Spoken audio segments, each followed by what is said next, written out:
Gandang tanghali po sa inyo. Salamat po na kayo po'y narito at ako'y narito rin. Tayo po'y nagkatagpo. At sa request at naisin ni Brother Ferdy na tayo po ay mabigyan ng pagkakataon natin ang salita ng Diyos. Ano po? Na ating mapagbulayan ngayong tanghali ay ako po'y narito at ako po'y nagagalak na kayo po ay naririyan at salamat sa Panginoon. Well, ang hawak ko po, aral naman po yung akin na pabalatan lang ng garning kulay. Pero ano po yung Bible? Ano po? At sana po ay makita nyo ngayong hapon o ngayong tanghali yung halaga ng aklat na ito. At ang akin pong unang nais banggitin sa inyo ay ganito. Ano ba yung pinakasilbi nito? Pag ako ba ay nag-aral nito, anong aking mahihita? Ano bang mapapala ko? Ano po? Ano ba yung pinakamahalagang nais iparating sa atin ng Panginoon? Bakit tayo ay mayroong banal na kasulatan? Akin pong bababanggit sa inyo ganito. Ang pinakamahalagang nais iparating ng Bible ay ito. Yung katiyakan na pag tayo ay namatay, ay tayo sa langit pupunta. Kasi aanhin mo ang relihiyon na hanggang ngayon hindi mo alam kung saan ka pupunta pag namatay. Bakit ka pa nagrelihiyon na ang dulot sa iyo ay parang tataya sa loto o tatama sa loto? Hindi mo maintindihan kung tatama ka o hindi. Ano ho? So hindi po ganon. Ang nais ng Panginoon ay magkaroon po tayo ng katiyakan sa Kanya. Opo, kaya po meron tayong banal na kasulatan. Tayo po nagpapasalamat na niloob ng Panginoon na Kanya pong maisulat ang Kanyang mga salita. At ngayong hapon, ngayong tanghali, nais ko po kayong dalhin sa isang istorya sa banal na kasulatan na pamilyar na napapag-usapan at nababasa na rin po sa mga Bible studies. Na ito po ay mismong galing sa bibig ng ating Panginoong Jesucristo na mahalaga po na ating mapagbulayan sa ating mga sarili. Dahil isang araw, tayo lilisan sa buhay na ito. Mamamatay po tayo eh. Kahit paanong tigas natin at kahit paanong siga at yaman, mamamatay po tayo. At tayo po'y aalis sa mundong ito. Ang tatay ko po, naalala ko nung may mga nakakausap akong ilang mga kababata niya. Ang tatay pala, yung aking tatay sa Mabini, pero patay na po siya, ay isa sa, ang tawag sa kanya ay barako. Iilan po yung mga barakong yan, ng mga bayan, ng mga sityo. Kaya ang tawag sa akin tatay ay ko pala anak ni Barakong Gardo. Palibasi may mga alam sa gamit, no? Mga marunong sa karate, something like may mga kung ano-anong tinatago, di ang tawag ay Barako. Pero ang tatay ko ay namatay din. Taong 2012, namatay din po. At sa sakit na cancer, sa utak at sa baga. Dahil sa bisyo. Naalala ko ang tatay nung buhay pa, laging sinasabi niya, pag amin sinasaway, tatay, kayo maghunos dili at maghinay-hinay sa inyong bisyo niya dahil kayo baka magkasakit. Ay sa pang matapang eh. Kaya sabi ng tatay ko, hindi ko malilimutan yung kanyang binanggit. Di pag nagkasakit, di tapo niyo sa laot. Na, ay sayabang naman. Ay nung magkasakit, sabit na iyak. Dahil hindi agad mamatay. Sumasakit muna ng matinding pagsakit. Nagkaroon siya ng taning na tatlong buwan bago siya mamatay. So nakita ko po ang tao, ano man ang tigas, ano man ang yabang, ano man ang siga, ano man ang yaman, mamamatay din. Pero ang pinakamahalagang tanong sa buhay natin, mga minamahal, ay hindi ang tanong ay kung nasaan ka ngayon. Ang pinakamahalagang tanong ay, pag ikinamatay, nasaan ka sa kabilang buhay? Mahalaga po yan na ating mapagbulayan sa buhay natin. Kasi tayo mga tao, ang atin lang kalimitan tinitiyak ay yung hanggang lupa lang. Yung sigurado mo lang hanggang ikay mamatay. Pero hindi natin pinag-iisipan yung buhay pagkatapos natin na mabuhay sa lupang ito. Kaya po, mahalaga na atin pong mapakinggan ang mga salita ng Panginoon. Akin pong babanggitin sa inyo isang istorya na ikinuwento o itinuro ng ating Panginoong Hesus tungkol sa mga taong namatay. At mahalagang ito'y ating mapakinggan, mga kapatid. Dito po sa Lucas 16, verse number 19 to 31, Ano po, by the way, ako po pala ay si Brother Angel. Ano po, ako po isang mangangaral ng Good Shepherd Baptist Church. Pastor na rason po ay galing sa aming simbahan. Ano po, kung siya po inyong kilala. At kami po ay merong isang Christian school din doon. Ako po yung tagapanguna roon. At katatapos na ng ating graduation. Ano ma'am? Ano, ng ating mga recognition program. At salamat sa Panginoon na tayo po ay nakakapagpatuloy. Ang sabi po ng Lucas 16 verse number 19, inyo pong pakinggan ang mga salitang ito, nawa po'y ating mapagbulayan. Mayroon yung isang taong mayaman at siya'y nagdaramit ng kulay ube at maselang lino at sa araw-araw ay kumakain ng sagana. Tila baga ang taong ito ay napakatibay ng buhay. Damit, pagkain, pera, kayamanan, tila baga nasa kanya ng lahat.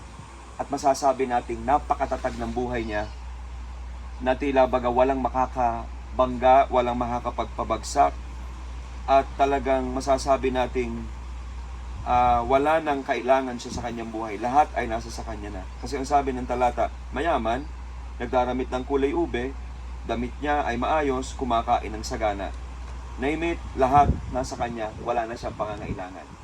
Lahat tayo siguro na narito ay nangangarap na magkaroon ng ganitong klaseng buhay. Isang buhay na nasa sa atin ang lahat. Wala na tayong hinihiling pa. Ano ho? So ito po yung kalagayan niya. Sa verse number 20, isang pulubi na ang pangalay Lazaro, lipos ng mga sugat ay inilalagay sa kanyang pintuan at naghahangad na mapakain ng mumo na nahuhulog mula sa dulang ng mayaman at lumapit pati ang mga aso at hinihimura ng kanyang mga sugat.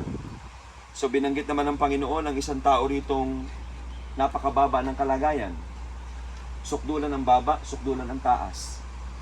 Pulube, walang makain, walang kaibigan, walang kasama, kundi mga aso. Masasabi natin ang taong ito ay hindi tagumpay, maaaring ang tingin ng mga tao ay sinumpa ang buhay niya. Pero nais ko pong banggitin dito ay itong sinasabi ng Panginoon na dalawang klase ng buhay ng tao. Maaaring ikaw ay maging mayaman, maaaring ikaw ay maging mahirap. Pero alam niyo ang sabi ng verse 22, ito po ay direktahan na, wala na pong paligoy-ligoy pa. Verse 22, ang sabi ng talata, nangyari na matay ang pulubi. And then pagdating ng verse 22, ang sabi, at namatay naman din ang mayaman. Parehas lang, ano ho? Inyong pagbulayan ng buhay ng tao. Mayaman o mahirap, hindi lang yun yung pagkakaiba eh. Mayaman, mahirap, babae, lalaki, mabait at hindi, relihiyoso at hindi, nasimba o hindi, nagbabasa ng Bible o hindi, pilosopo o hindi, basta lahat ng klase ng tao, banggitin mo na, napunta ng simbahan o hindi. Tingnan nyo, ang nakikita natin sa buhay ng tao, lahat namamatay. Tama ho ba? Lahat tayo'y namamatay. So, sabi naman ng iba, ano ang lamang ng pagiging relihiyoso at anong lamang ng pagiging mayaman kung lahat ng tao ay namamatay? Pero bago natin pag-usapan yon, ibig sabihin, ito lang po ang simple lang na nais iparating ng Panginoon sa atin. Ano man ang kalagayan natin sa buhay, iisa lang, mayroong isang bagay na totoo sa ating lahat, kaya tayo namamatay. Ikaw man ay relihiyoso o hindi, makadiyos o hindi, nasa kulungan o hindi, mayaman o hindi, kung ang lahat ng tao ay namamatay, iisa lang yung common sa atin. Iisa lang yung totoo sa atin. Bakit tayong lahat ng tao ay namamatay? Ito po ang totoo. Sabi po ng Romans 3:23 ay ganito, ang lahat ng tao ay nagkasala. So, ikaw may relihiyoso, ikaw may hindi relihiyoso, ikaw may nagbabasa ng Bible o hindi, ikaw may mayaman o hindi, the fact na tayong lahat ay namamatay, iisa lang ang totoo sa ating lahat. Lahat tayo makasalanan. Lahat tayo may nabangga na batas ng Diyos na hindi natin ginagawa. Bigyan ko lang simple lang. Ito simple lang na ilustrasyon. Ano ho? Simple lang po ito na aking ginagamit. Lagi ko po itong binabanggit dahil mas madaling maintindihan. Sabi ko po, meron ako diyang nakilala dyan sa Tabangaw. O Tabangaw nga. Kasi habang ako yung nagpipreach, siya nandun sa nasa may likuran. Mahaba ang buhok, amusin, parang taong grasa. Parang taong grasa. Then after that, nagpuntuhan kami ng mga taga ron. Sabi niya, alam niyo yung taong yan? Hindi ho yung dating ganyan. bakit nagkaganyan? Yan yung dati nag-abroad. Uy, bakit nagkaganyan? Ganito ang istorya. Matagal na panahon nasa abroad, nagpapadala ng pera sa asawa. Matagal na panahon. Pag uwi, lubog sa utang, walang bahay, walang lupa, walang asawa. Dahil yung asawa niya may inaasawang iba. Gaano kasaklap yun doon sa isang taong tunay na nagmamahal, na ibinigay ang lahat, pero ikaw ay niloko. Ikaw ay hindi ginantihan ng pag-ibig. Masakit yun. Sa nanloko, okay yun. Pero sa naloko, hindi maganda yun. Ano ho? Ngayon, ano ibig kong sabihin? Masakit po yun kung ikaw yun. Naiisipin mo, mahal na mahal mo yung tao, pero hindi ka mahal. Tapat na tapat ka sa tao at binigay mo na ang lahat, pero yung tao minamahal mo, walang balik sa iyong maganda. Ang pagbabalik pa ay minamahal pa yung iba. Ngayon, makinig po kayo. Kung kayo yung nasa abroad, tiyak na kayo magagalit. Kaya nga, to the point, nabaliw siguro yung lalaki, medyo nasira ang diskarte, kaya nagkaganon. Now, anong gusto kong sabihin? Kung tayo nagagalit doon sa lalaking yon, nais ko pong ipaunawa sa inyo, ang nararamdaman ng Diyos sa inyo at sa akin ay kapareho ng nararamdaman ng lalaking yon. Bakit po? Araw-araw kanyang binubuhay. Binibigyan kanya ng hangin, binibigyan kanya ng tubig, binibigyan niya ang lahat sa iyo. Pero nung tingnan ang puso mo, wala kang pakialam sa kanya, wala kang galang sa kanyang salita, at kung anong gusto mong gawin, yun ang gagawin mo. Sabi ko nga lagi, simpleng ilustrasyon, pagsisimba nga lang magbibigay nga lang ng isang araw sa Panginoon, hindi natin magawa. Pero kinakain natin ang pagkain niya, iniinom natin ang tubig niya, hinihinga natin ang hangin niya. Pero anong katapat? Trabaho? Tubal? Hindi ako sisimba kasi may tubal pa ako. Hindi ako pupunta kasi may pera pa akong pagkikitaan. Alam nyo, grabe po yung ating pagtrato sa Panginoon na mababa. Naalala ko yung aking pinsan, lagi kitong kinukwento. Nagpang-abot kami sa kumpayan, ang sabi niya, paano pag linggo at may trabaho? Sayang naman yung pera. Sabi ko sa pinsan ko, bakit ka ba nakakapagtrabaho? Hindi ba dahil may talino ka at lakas ka? Kung bawiin ng Diyos yung talino at lakas mo, makapagtrabaho ka pa kaya? Hindi siya nakaimik. Kasi anong tingin natin sa Diyos? Mababaw. Yun po ang ibig sabihin ng kasalanan. Hindi ang ibig sabihin ng kasalanan, nakagawa ka lang ng mali. Ang ibig sabihin ng kasalanan, tinatrato mo yung tatay mo sa langit na parang baliwala. At mas mahal mo ang ibang mga bagay, mas mahal mo yung binibigay niya, mas mahal, parang anak, mas gusto yung mamanahin kaysa magpapamana. Tama ho ba? Mas gusto yung baon kaysa magpapabaon. Mas gusto yung gown ng asawa kaysa doon sa aasawahin. Pagka ganyan yung asawa mo, ang gusto yung gown mo pero hindi yung nakasuot ng gown. Nakakalungkot yun. Ang mahal yung gown hindi yung nakasuot doon sa gown. Alam niyo, tayo mga tao, mahal natin yung balat. Yung mga balat. Pero yung Diyos mismo na nagbigay sa atin ng lahat, hindi natin magawang mamahal. Kaya sabi ng Bible, ang lahat ng tao ay nagkasala, at ang dahilan kung bakit tayo namamatay, sabi ng Romans 6:23, sabi po ng Romans 6:23, ang kabayaran ng kasalanan ay kamatayan. Kaya, lahat tayo'y mamamatay. Dahil sabi ng Bible, ang kabayaran ng kasalanan ay kamatayan. At ang nakakalungkot pong balita, hindi lang ho kamatayang pisikal na nag-iintay sa atin. Pakinggan niyo ho ang sabi ng Bible in the book of Revelation 21 verse number 8. Ngunit sa mga duwag at sa mga hindi mananampalataya, wala kang tiwala sa salita niya, nabubuhay ka ng hiwalay sa Biblia. Kung paano mo ginagamit yung buhay mo, wala kang pakialam kung anong sinasabi ng Diyos. Hindi mananampalataya, walang tiwala. May mga taong walang pakialam sa Diyos At sa kasuklam-suklam, mamamatay tao, mapakiapid, mga manggagaway, mga mapagsamba sa Diyos-Diyosan, at sa lahat ng sinungaling, ang kanilang bahagi ay sa dagat-dagatan nagnininga sa apoy at asupre na siyang ikalawang kamatayan. Mga minamahal, totoo pong may impyerno. Alam niyo ang isa napansin ko? Ito ang isa napansin ko. Sa maniwala ka at sa hindi, sa isang bagay na totoo, walang kwenta kung ano ang paniniwala mo sa isang bagay na totoo. Ano ibig ko sabihin? Kahit maniwala ako na ang araw ay malamig, talo ako. Bawa, mayabang ako. Ang araw ay malamig. Walang makakontra sa akin dahil may dala akong itak. Sino? Ano? Ang araw ay malamig? Oo.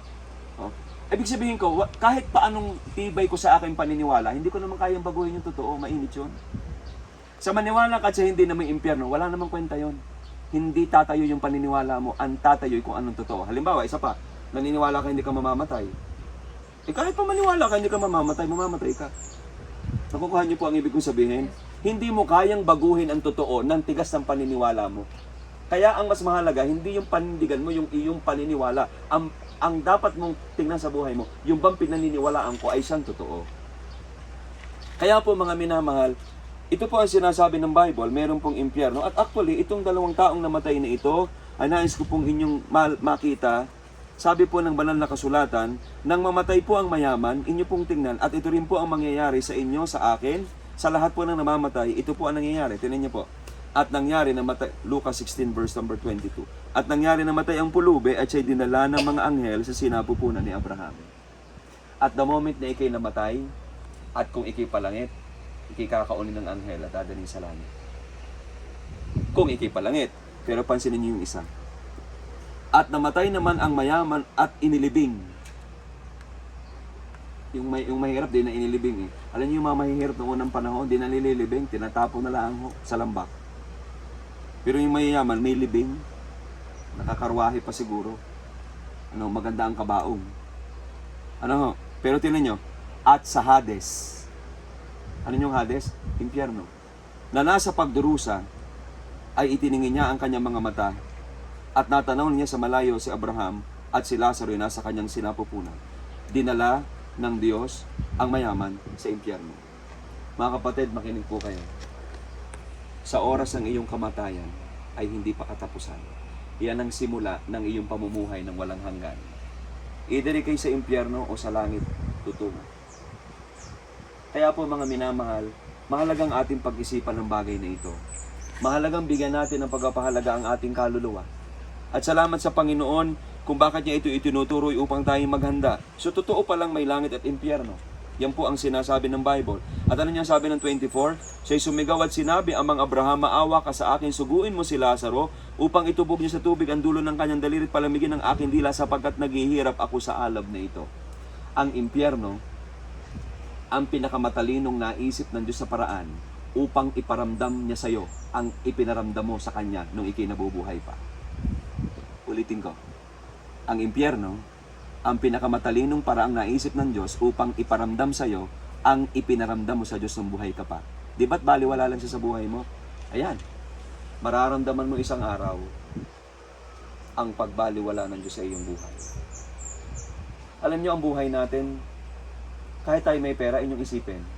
Hindi ko sinasabing hindi mahalaga ang pera ha. So totoo, mahalaga ang pera. Pero inyong pansinin to. Pag dumadating ang mga bagyo, nung dumating ang Yolanda, doon, wari ko hindi nila mahawakan ang pera nag-akyatan sa kisame. Marami namatay. Hindi sila nailigtas ng pera. At kahit tayo may pera at walang sumisibol na halaman, hindi tayo makakakain. Kahit di kayo may pera at nagpunta ka ng palengke at wala nang mabili, wala ka nang makakain. Anong ibig ko sabihin? Bagamat mahalaga ang pera, mas mahalaga yung ipinapalit natin sa pera. Ano ibig ko sabihin? Kung wala ng isda, kung wala ng gulay, kung wala ng karne na lumalabas dyan, wala tayong makakain. Kaya pag tinignan mo ng malalim, sa direktang pagtingin, sa Diyos pa rin tayo nakasalalin ng buhay natin. Ang hangin, ang tubig, ang pagkain, lahat yan ay sa Panginoon. Pero isipin mo yun. Isipin mo yun? Sa bahay mo, halimbawa mayroon kang patira, pakain mo na lahat, palibre mo na, pa-wifi pa. Tapos wala namang pakialam sa'yo. Bastos pa sa'yo. Well, huwag mo kong pakialaman. Kung anong gusto kong gawin dito, ay patira mo. Tapos walang galang sa'yo. Aba, anong tindi ng tigas ang ulo ng taong yun? Ay patira mo ng lahat, ipakain mo na, ipa-wifi mo pa, ay wala pang pakialam, hindi nabati. Ay ganun din ang tao eh. Nagagawa niyang mabuhay sa lupang ito nang wala kang pakialam sa Panginoon. Hindi niya nga basahin ang salita niya. Kaya ang tawag sa atin ng Bible, makasalanan. Wala tayong galang sa lumikha sa atin. Kaya tayong lahat, isang araw mamamatay tayo at magbabayad tayo sa impyerno. At kung ano ipinaramdam natin sa Diyos sa lupa, ipaparamdam ng Diyos sa atin sa impyerno. Ngayon, ito pong mayamang ito ay nasa impyerno, pero hindi ibig sabihin lahat ng mayaman niya sa impyerno. Bakit? Si Abraham ay mayaman. Si Abraham ay mayaman. Sobrang yaman yan, pero nasa langit. Mamaya natin titinan, bakit itong dalawang ito ay magkaiba ng pinuntahan. Pero ito lang po ang gusto kong ating banggitin ngayong tanghaling ito. Sa dulo ng iyong buhay, at the moment ng iyong kamatayan, ikaw idadalhin ng Diyos, either sa impyerno o sa langit. At dahil tayo makasalanan, actually ang default nating lahat papunta tayo ng impyerno. Pero ang malaking tanong ngayon sa atin, paano ako pupunta ng langit? Paano mawawala ang hatol sa akin at paano ako mapapatawad ng Diyos? Yun po yung malaking pinagtatalunan ng mga relihiyon. Kasi bakit pa ikaw may relihiyon? Tingnan nyo ha, ano ba ang pinakapangunahing labanan sa relihiyon? Ano bang pinakapangunahing debate? Dapat ang pangunahing debate ito, paano ako makakarating sa langit? Kasi bakit pa ako magre-relihiyon? Kung hindi ko matitiyak ang langit pag ako'y namatay. Nakukuha niyo po ang puntos ko? Bakit pa? Oo nga, nanalo ka sa inyong debate. O sige, nagtalo kayo. Pero ang tanong, tiyak mo ba ikipalangit? Yun kasi ang pinaka bottom line. Kasi aanin mong nanalo ka, okay, napatunayan mo ang iyong paniniwalang napakababa, parang ganito. Meron ako nakasunog sa tricycle, dating daan. Ang makakasagot ika ng tanong na ito, ang siyang totoo. Ay, nakikinig. Alam kong dating daan. Ano ho yun? Anong alam mo na hindi mo alam? Napakababaw naman ng tanong na akalilalim na lalim na ang mahalagang tanong ito, pag ikinamatay saan ka pupunta? Sabi ko doon sa marami yung sagot dyan Akala niyo hindi ako masasagot. Napakarami yung sagot dyan. Di siya napakanga. Kala yata niyo ito, yan lang ang tanong mo. Napakababaw. Oo nga, manalo ka. Sige, manalo ka ngayon sa akin. Ang tanong ko, pag namatay ka saan ka pupunta? Kasi yun ang pinakamahalaga. Oo nga, may relihiyon ka. Pero pag namatay ka saan ka pupunta, yun ang pinakamahalaga. Ay, ibig sabihin, yung relihiyon mo, hindi makapagbigay sa iyo ng katiyakan ng langit. Bakit ka pa nandyan kung hindi ka kayang bigyan ng katiyakan na papunta sa langit? Sinagot ko siya. Marami po tayong alam na hindi natin alam. Una, kamatayan. Alam ko ako'y mamamatay, pero hindi ko alam kung kailan. O di sinapanganga. Alam kong darating ang Panginoon, pero hindi ko din alam kung kailan. Marami ho yan. Pero hindi naman ho yan ang pinakamahalagang tanong. Kahit hindi ko ho yan masagot, hindi ho yan ang pinakamahalaga. Alam niyo ang pinakamahalaga, pag ikay namatay, saan ho kayo pupunta? Ngayon, hindi nyo rin tiyak, hindi nyo tiyak. Bakit pa may relihiyon? Pipili din kayo ng relihiyon, hindi nyo alam kung saan kayo pupunta. Ayun yung inyong leader, hindi din alam kung saan pupunta. Pag kayo inaakay ng bulag, kapwa kayo mahuhulog sa hukay. Ang pinakamahalaga nag-aakay, yung alam din kung saan pupunta pag namatay. Opo, at ngayon, ating pong tingnan. Napakasimple lang po nito. Dito ko po wawakasan yung ating Bible study. Sa langit po ba, mayroon nakatiyak ng langit? Makinig po kayo. Magtataka kayo. Merong isang taong nakatiyak sa langit. Ngunit ang taong ito'y kriminal at hindi isang mabuting tao. Nang ipako ang ating Panginoong Jesucristo, may dalawang sangkatabing kriminal. Di ka po'y tatlo sila. Isa sa kanan, isa sa kaliwa, isa sa gitna. Ito hong tatlong ito ay nahatulan ng bitay. Except ang Panginoong Jesucristo, alam natin ang dahilan. Siya'y kinainggitan, siya'y kinasilosan, siya'y pinagbintangan. Pero alam nating ilalim nun ay pagtubo sa ating kasalanan. Pero meron siyang dalawang katabing kriminal. Dalawa po yun. Isa sa kaliwa at isa sa kanan. Pero alam nyo, bakit ang una kong tanong doon, bakit sa dinami-dami ng kriminal no na nakalinya sa bitay, dadalo ang ipinako? Nakasabay niya. Alam niyo hindi aksidente yon. Alam niyo kung bakit? Sovereignty ng Diyos yun Pangunguna ng Diyos yun. Kasi dadalawa lang ang klase ng tao sa lupa. Sa ating kalagitnaan, dadalawa lang tayo. Una, makasalanan na paimpyerno. Pangalawa, makasalanan palangit. Dadalawa tayo.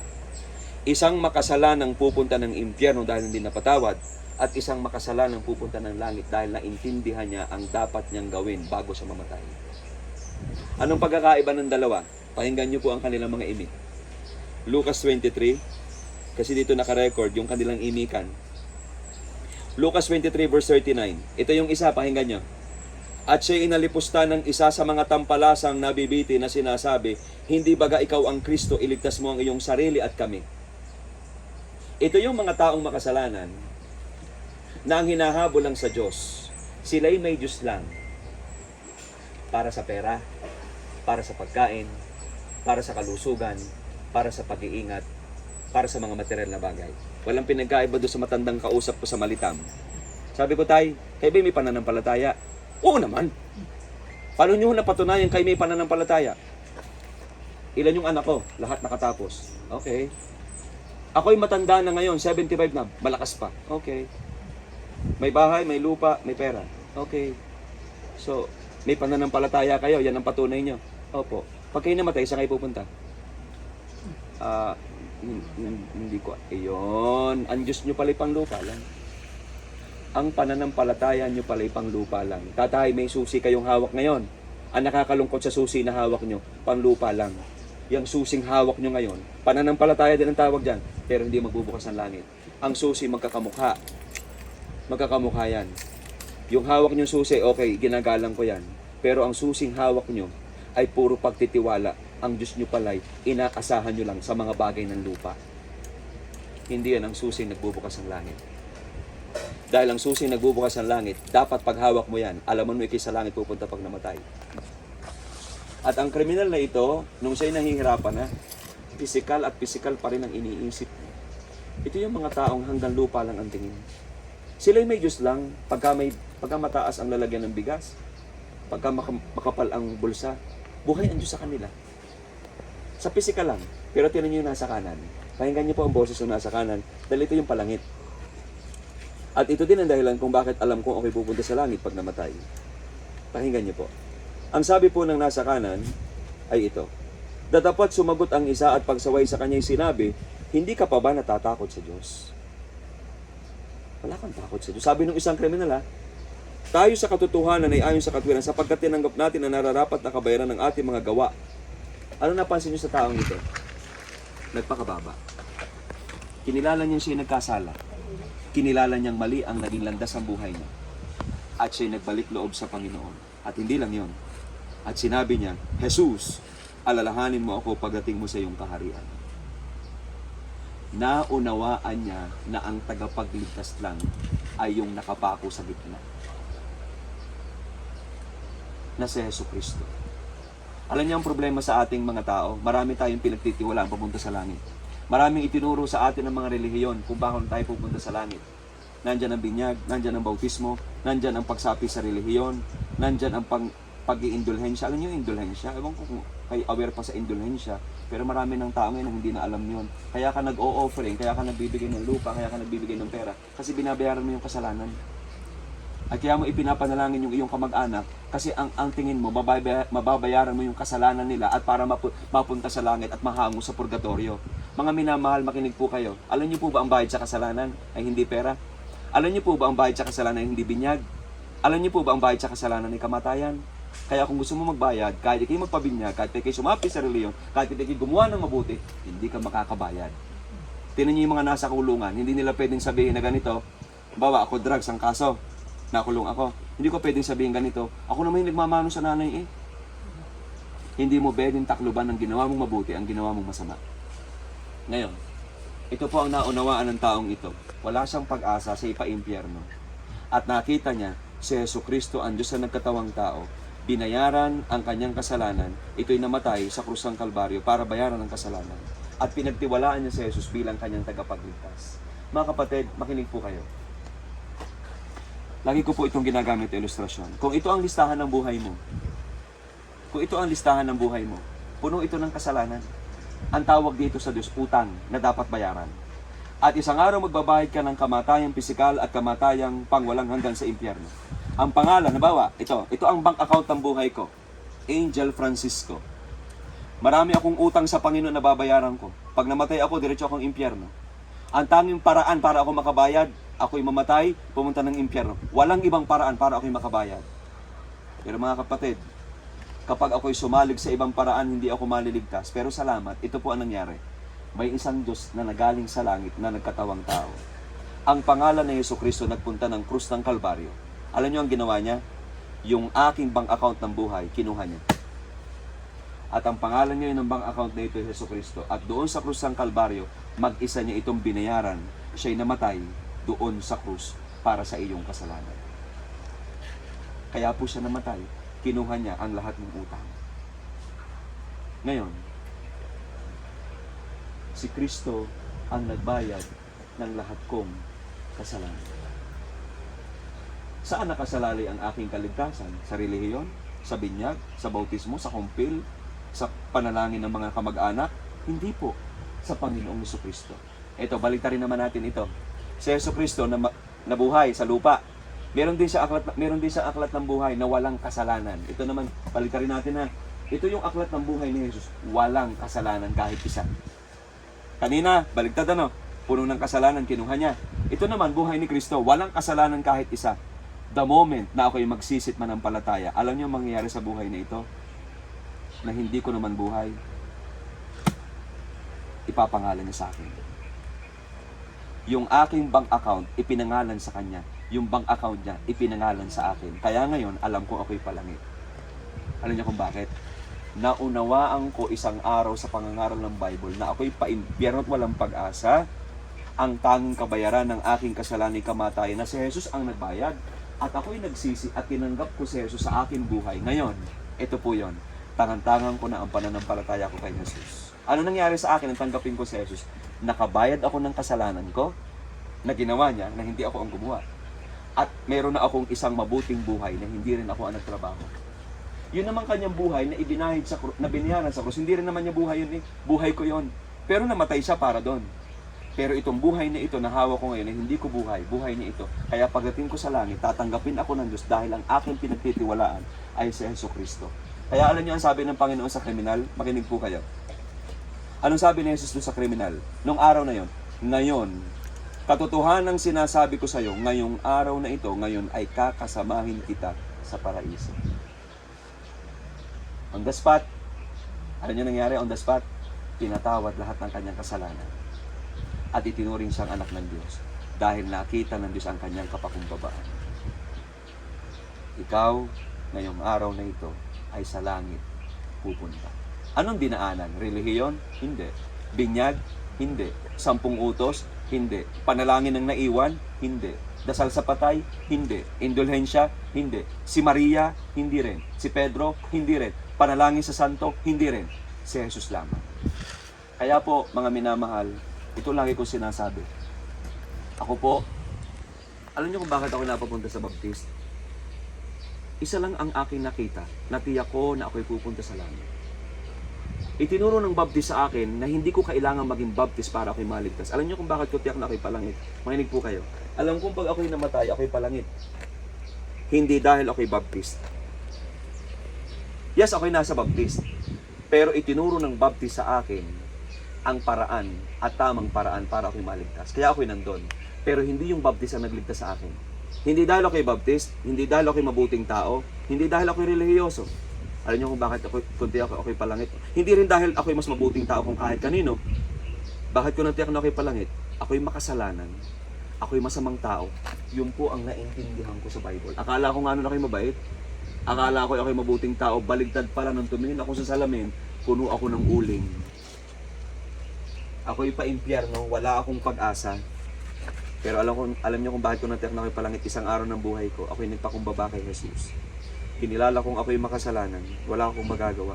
At tanging si Jesus lang ang aking kinilalang Panginoon, ang ginawa mo sa krus ng Kalbaryo sapat na para mabayaran ng kasalanan ko. Isinusuko ko ang buhay ko sa iyo. Mula ngayon, ako'y lalakad sa iyong pamumuno. Si Jesus ang aking pinagtiwalaan. That's why I know, anytime na ako'y bawian ng buhay, ako'y pupunta sa langit. Dahil ang aking pinagtitiwalaan ay ang Panginoong Jesucristo. Mga minamahal, depende sa sasakyan mo kung saan ka patutungo. Tama? Mamaya palibho po kayo. Sasakay po kayo ng sasakyan. Ay di pagpabawan ng inyong nasakyan, ay teka muna, palayo kayo. Kaya yung sasabihin yung, ano ang pagpunta daw sa langit, kahit saan ikaw sumakay, naman ikay doon din ang punta. Ay kung yan ay Pamaynila, ay pagpabuwan yan. Paano kung Pamindoro yan? No? Tingnan nyo, habang nalayo, paliit ng paliit ang iyong sasakyan. Halimbawa, sige, Pamaynila, pwede kang papunta din sa pa-west. Pwede pa Parne. Sige, ilagay na natin maraming daan. Okay, Pamaynila nga. Pero halimbawa, papunta na ng Mindoro. Wait, medyo liliit na ngayon ang tsansa mo. Padagat na barko na yan. Ay paano kung pabuwan ka na? Pabuwan. Hindi na. Kailangan lumipad ka na ng ano. Habang lumalayo, lumiliit yung pangangaila, yung sasakyan mo. Paano kung palangit? Hindi mo na pwedeng igiit na dapat maraming paraan. Kasi mismong ang Diyos ang nagsabi, John 14:6, ako ang daan, ang katotohanan at ang buhay. Walang makakapunta roon kundi sa pamamagitan ko. Kaya alam ko okay palang ipagnamantaan. Dahil ako'y sumampalataya sa Panginoong Jesus. Mga minamahal, isang araw, aalis tayo sa buhay na ito. Meron po kami namatay na kapatid noong isang araw, aksidente sa motor. I think, kung 40 na siya. Pero sabi ko, kailan siya nag-birthday? Nakaraan. Ibig sabihin, nung nag-birthday siya ng 39, makinig po kayo ha, iisa na lang palang taon ang tira sa kanya. Alam niyo po bang habang nagbe-birthday kayo, paubos ang panahong natitira sa atin? Kung ako ay 40 ang ibibigay ng Diyos sa akin, mayroon na lang akong 3 taon. Pag nag-birthday ako ng 38, bawas. Pag nag-birthday ako ng 39, isa na lang. Kaya habang nagbe-birthday ka, hindi na haba ang buhay mo. Na kaunti na lang ang tira. Kaya pag-isipan mong mabuti ang iyong kaluluwa. Dahil ito'y pang walang hanggan.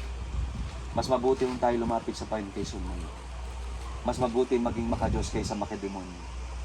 Mas maganda yung tayo maging malapit sa Kanya kaysa malayo. Kaya po ngayong oras na ito, kayo po'y niyayakag ko palangit. Dahil alam ko ako'y papunta doon. Pero ang iniaaro ko sa inyo, hindi yung relihiyon. Alam niyo ang tunay na relihiyon? Makinig po kayo. Hindi niya itataas yung relihiyon. Itataas niya yung Kristong namatay sa krus ng Kalbaryo. Na tanging paraan para tayo makarating doon. 1,000 taon mula ngayon, wala ka na rito. Ang malaking tanong, nasaan ka at ang pamilya mo? Pag-isipan mo. Huwag mo lang nasain na magkakasama kayo hanggang reunion ng Pasko at hanggang kayo mamatay. Huwag lang hanggang doon. Kung ako'y napunta ng libingan, doon sa aking libingan ng tatay, meron doon isang pansyon, yung gawa na ho, pero walang butas. Ay, kanino gawa rin? Eh, siya yung lola aso. Ha? May gawa na. Aba, naganda yung handa na. Pati ko kabakang, bayad na. Bayad na. Ay, di, sabi ko yung talaga rin nanin aso ay 90 na po, 92 ang aking lola. Sabi ko, aba, sigurado niya na pala hanggang hukay. Pero ang tanong ko sa akin, lola, yung hanggang hukay ay sigurado ninyo. Lola, kung may tanong sa inyo, pag kayo'y napasuot na din itong kaluluwa niyo kinuha, saan yan pupunta? Kaya lola, makinig kayo sa akin. Makinig kayo sa akin. Kaya ako kayo pinapangaralan dahil gusto ko kayong malitas at makatiyak ng langit na bayan. Kasi bati ninyo, bakit pa may pangangaral? Bakit pa ibibigay ng mga apostol ang buhay nila? Alam niyo ba lahat ng apostol ng Panginoon na matay ng mahirap? Pinako sa krus. Binalatan ng buhay. Pinugutan ng leeg. Merong inilagay doon sa taluktok tapos itinulak. Wala ho dyan namatay ng maalwan. Pinakadkad sa kabayo.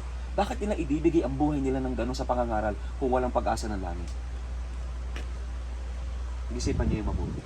Kaya po ngayong tanghali, sana kayo pong lahat ng kamag-anak, magkita-kita po tayo sa langit na bayan. Iisa lang po ang pinapangampanya ko sa inyo ngayon, ang pangalang Jesucristo.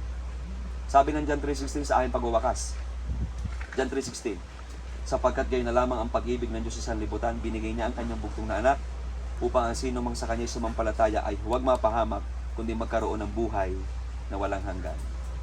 Kayo ho ba ay sinong ibinoto noong halalan? Huwag niyo nang sagutin ha. Pero kaya niyo ibinoto yun, nagtiwala kayo. Ngayon, maaari sabihin niyo, naloko yata ako. Sige, yan na. Pero bakit kayo niyo ay naniwala kayo eh? Pero yun, naniniwala kayo sa kandidato. Pag kayo nanood ng TV, kaya niyo bibilhin yung Sunsilk at saka yung Palmolive dahil naniwala rin kayo sa patalastas. Tama ho ba? Bakit kayo naniniwala doon tapos hindi niyo magawang maniwala na pwede nating matiyak ang langit? Ay Diyos na rin.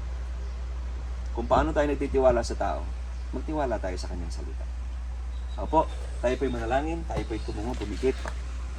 Dakilan Diyos sa aming Ama, salamat po ng marami sa ilang minuto na aming ginugol para makapag-aral ng iyong salita. Salamat sa lahat ng umupo, salamat sa mga tatay na narito, salamat sa mga nanay, kabataan, salamat sa kanila. I praise the Lord. Lord, I praise you for your work in their lives. Habang tayo po'y nakatungo, nakapikit ang ating mga mata.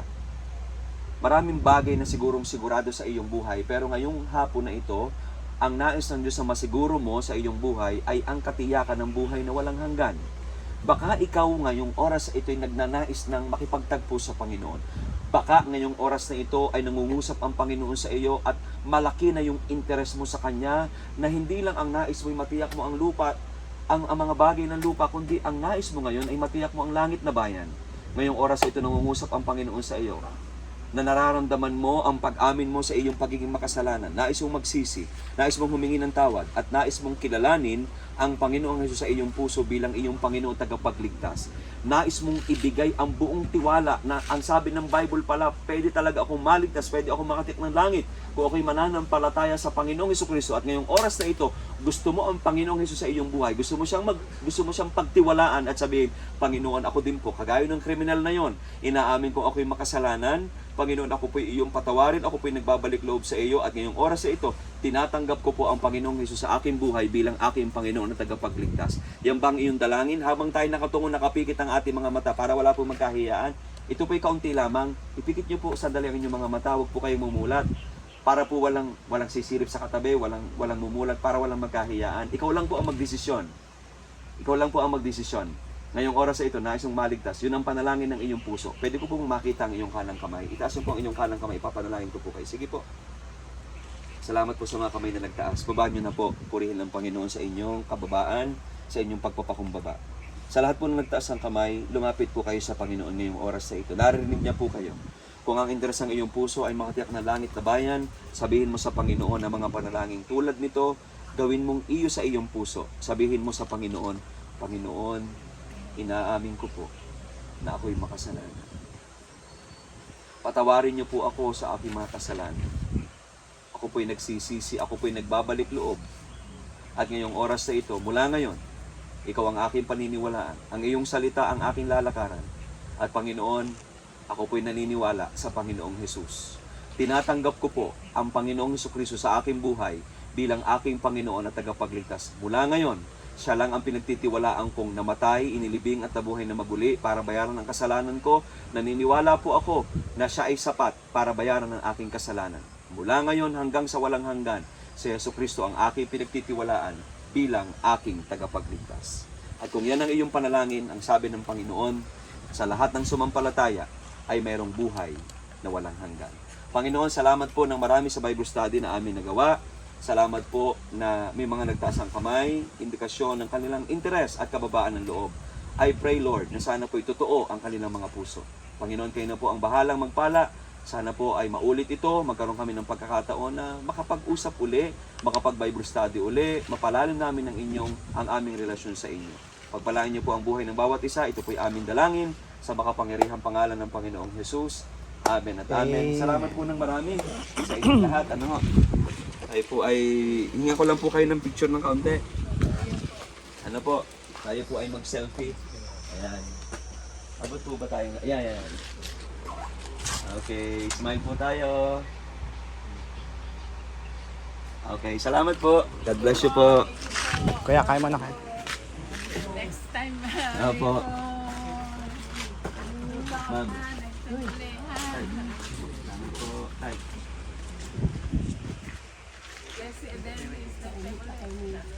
Kaya mo na. Tay. Salamat po. Kaya mo na. Sabi mo. Kuya, kaya mo na kaya. Kaya mo na.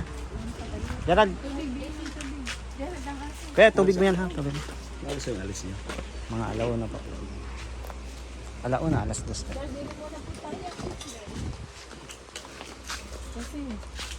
Ay, lalabas ko na lang lamesa. Labas na lang kaya nila. Dito na lang kaya kumain. Gerald, labas mo na yung lamesa, Gerald.